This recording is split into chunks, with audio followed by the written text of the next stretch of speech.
Wire போட்டுக்கிறாங்களே அவங்க வீட்டுல 15 நாளா கரண்ட் இல்ல சார். 2 பொம்பளை பசங்க அவங்க வீட்டுக்கார கிடையாது. எப்படி வச்சு குடும்பம் இருப்பாங்க அவங்க? எல்லார் வீட்டுல தான் சொல்றேன் நானு. எல்லார் வீட்டுக்கு அவங்க வீட்டுக்கு இல்ல, எல்லார் வீட்டுக்கு தான் இல்ல. ஒரு 7-8 வீட்டுக்கு இல்ல சார். 10 நாளா இல்ல. முதல் நாளே நீங்க சொன்னீங்கல்ல கரண்ட் இல்லன்னு சொல்லி, அப்பயே வந்து கம்ப்ளைண்ட் பண்ணதுக்கு என்ன சொன்னாங்க? போன மாசம் 4ஆம் தேதி வந்தோம் சார். நாங்க அங்க போய் வந்த 6 மாசத்துக்கு பிரகாரம் அது வந்து செய்யற நாங்க செய்யல. போன மாசம் 4ஆம் தேதி வந்து கொடுத்தோம் சார் மனுவே. அவங்க என்ன சொன்னாங்க 10ஆம் தேதிக்குள்ள உங்களுக்கு வந்து பாக்குறோம்னாங்க. அந்த 10 போயிடுச்சு தான் இந்த 10க்கு வந்திருக்கோம். இந்த 10க்கு வந்தாலும் இந்த மாதிரி கேள்வி கேட்கறாங்க. நீங்க கொடுத்தானே பாத்துறீங்க, அதை செய்யறோம் கொள்றேன்னு கேபிள் போட்டு கொடுக்குறேன்றாங்க. எங்களுக்கு கேபிள் அவங்க ஒயர் போட்டு தரேன், நாங்க ஒயரம் போட்டு தரல, ஒன்னையும் போட்டு தரல. நாங்க இஷ்டம் போல பிறகு எங்க அந்த காசு கொடுத்து வாங்குற சில 100 ரூபாய் 150 ரூபாய் 200 ரூபாய் கொடுத்து வாங்கி நாங்க போட்டு வச்சிருக்கோம். இவங்க போய் சொல்றாங்க இவங்க ஆபீஸ்ல வந்து போட்டேன்னு. எங்களுக்கு ஆனா போடல. நீங்க கேட்டதுக்கு ரோடெல்லாம் தோண்டி வயர் போடுறோம் அப்படின்னு சொன்னாங்கல்ல, அது மாதிரி வயர் வந்து போட்டுருக்காங்களா உங்க தெருவுல? போடல சார், போடல. இப்ப என்னன்றாங்க அந்த மாதிரி யாருன்னா இருந்தா நாங்க ஆளை வச்சு செய்த குடுக்கணுமா, இவங்க வந்து கூலி தராங்களாம். அதுக்கு நாங்களே போட்டுக்கிறோம் சொல்றோம். அதுக்கப்புறம் பஸ் ஓடா சார் நாளைக்கு. அவ்வளவுதான். சரி, வயர் இந்த மாதிரி போட்டிருக்காங்க அப்படின்னு சொன்னாங்க. உண்மையிலேயே உங்க ஏரியால வந்து வயர் போட்டிருக்காங்களா? அவங்க போடல. அதான் சொன்னேனே இப்ப பேசும்போது அங்க அவங்க டிபார்ட்மெண்ட்ல கான்டாக்ட் பண்ணும்போது என்னப்பா நீ ஒயர் போட்டு கொடுத்தியானாரு. ஏன் சார் நீங்க எங்க சார் எங்களுக்கு போட்டு கொடுத்தீங்க? அவங்க ஒயரு துண்டு ஒயருங்கெல்லாம் போட்டு நாங்க போட்டிருக்கோம். அதனாலதான் ஒருத்தருக்கு ஷாக் அடிச்சு அவரும் ஹாஸ்பிட்டல் இருக்காருன்ட்டு நாங்க சொல்லிட்டு இருக்கிறோம். என்ன சார் நீங்க டிபார்ட்மெண்ட் செய்ய வேண்டிய வேலை நாங்க எங்களையும் செஞ்சுக்க சொல்லியிருக்காங்களே, நாங்க அதை தானே செஞ்சு வச்சுக்கிறோம் அப்படின்ட்டு அதுதான் சொல்லி புரிய வச்சோம். சரி மேடம், இப்போ வந்து உங்க வயர் வந்து போட்டிருக்கோம் அப்படின்னு சொன்னாங்க. அதான் கேட்டேன். ஆக்சுவலா வந்து சட்ட பிரகாரம் அவங்க தான் ஒயர் போட்டு வந்துட்டு டிபார்ட்மெண்ட் ஆளுங்க வந்துட்டு கேபிள் பாட்டு கரண்ட் இல்லன்னு நீங்க ஒயர் போட்டுங்கம்மா பில்லர்ல இருந்து அப்படின்னு.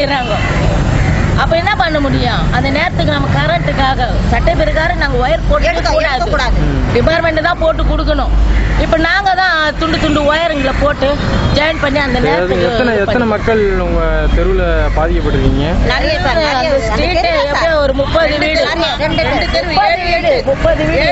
30-40 வீடு இருக்கு. ரோட்ல எடுக்கலாம் சார். நைட்டான 6 மணி ஆனா நம்ம வீட்டு பக்கத்துல ஒயர் எடுக்கணும்னு சொன்னா அவ்வளவு தூரம் போனோம். அதுக்குள்ளே கேக்குறாங்க 200 ரூபாய் கிட்ட ஒயர் வாங்குறதுக்கு. இந்த மாதிரி எடுக்கிற நைட்ல தான் வருது ஒயரு. பகலுக்கெல்லாம் உட்காந்துருக்கோம். நைட் ஆனா தான் நாங்க போடுறோம். அது கூட 6 மணிக்கெல்லாம் ஆஃப் ஆயிடுது. அது வோல்டேஜ் வேற கம்மியா இருக்கா, லைட்டா ஏரிய மாதிரி ஒண்ணுமே அந்த ஃபேன் ஒண்டி தான் அப்படியே மொல்லமா ஏறி. அதுல நம்ம எடுக்கவே கூடாது சட்ட பிரகாரம் பார்த்தா. இல்லாத குறைக்கு நாங்க இதுல எடுத்திருக்கோம். இவங்க என்னடா நாங்க போட்டு குட்டான்றாங்க, போய் புழுவுறாங்க. 6 மாசமா நடந்திருக்கோம். என்ன சார் பில்லு கிடந்தீங்களா? ஆமாம் சார். என்ன ப்ராப்ளம்? ஒரு மாதம் ஆகும் சார். வீட்டில் சிவராஜபுரம் 4ஆவது தெரு சார். கரண்ட் போய் ஒரு மாதம் ஆகுது. இல்லை 10 வீட்டில் ஒரு வீட்டில் வரைக்கும் கரண்ட் இல்லை. வந்து ரிப்போர்ட் பண்ண பதில் விட சொல்ல மாட்டாங்க. ரிப்போர்ட் பண்ணப்போ இன்னும் இது வரைக்கும் பால்ட்ட வந்து பார்க்கல சார். இப்போ லைட்டும் ஏறல. குழந்தை வச்சு நாங்கள் எப்படி 5 பிள்ளைங்களை ஸ்கூலுக்கு போகிறத எப்படி நாங்கள் இருக்கிறது சொல்லுங்க பார்க்கலாம். ஈபியில் வேலை செய்கிறவங்க எதுக்கு சொல்லு பார்க்கலாம். ஒரு நாள் கரண்ட் பில்லாம் உடனே அவதாரம் போட்டு கரண்ட் பில்லை கட்ட சொல்கிறாங்க. 1 நாள் 2 நாள் 1 மாதம் ஆகுது.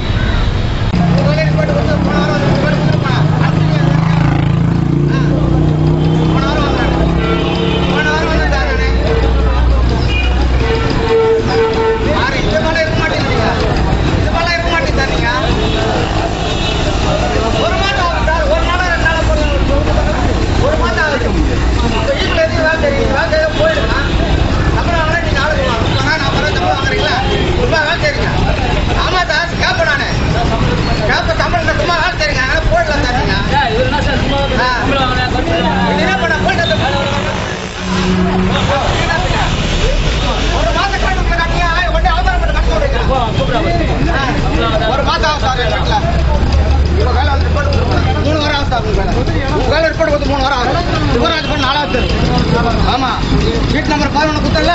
அது இப்ப 2 வாட்டி கொடுக்குறோம் சார். இன்னும் நடவடிக்கை பார்க்கல. 4 பேர் சார். இது 10 வீட்டுல ஒரு வீட்டுல கரண்ட் இல்லை. 5 பிள்ளைங்க எப்படி சார் படிக்கிறது? எப்படி ஏது சார்? 1 மாதம் ஆகும் சார். இன்னைக்கு நேரத்து இல்ல, 1 மாதம் ஆகுது. 1 மாதம் ஆகும் சார்.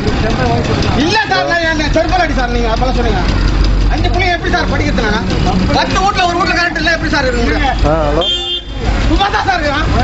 இல்ல சார் அப்புறம் செருப்பாட்டு ஆட்டிங்கன்னா அப்புறம் அந்த வார்த்தை என்ன சார் மதியம் அடிக்கிறீங்க? நீங்க வாட்டுக்கு பேசுங்க. என்ன ஏன் கத்துறீங்க? பிள்ளைங்க பார்த்துட்டு எப்படி வேற இடத்துல மீட்டிங் நடந்திருக்கு. நீங்க சொல்லுங்க அந்த வேடிக்கை பார்த்துக்கிறீங்க. அத்தை சொல்லுங்க ஓச்சு. ஒயர் போட்டா நான் ஏன் கத்துறேன்? எனக்கு என்ன தலைவிதியா? ஒயர் போட்டா சரி ஃபால்ட்டு பாருங்க சொல்ல போறோம். பேசுறேன் அப்புறமேல் பேசுறேன். அதே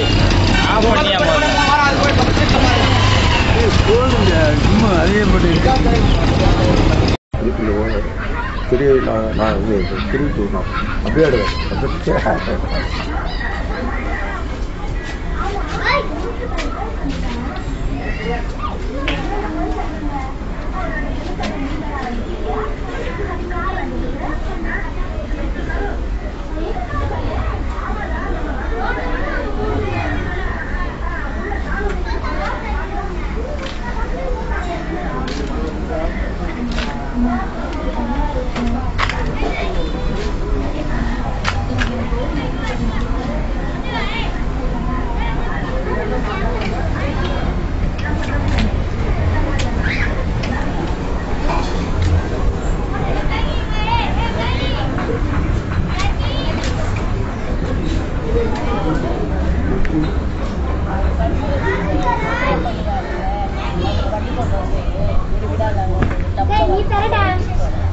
அந்த நடுசண்டை அங்கதான் அவனுக்கு இதுவாயிட்டு தூக்கி போட்டு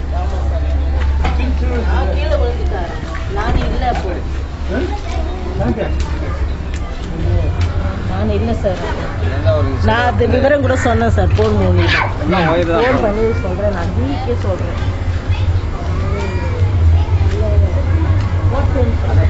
கொடிக்காது பாருங்க, கொடிக்காது மாதிரி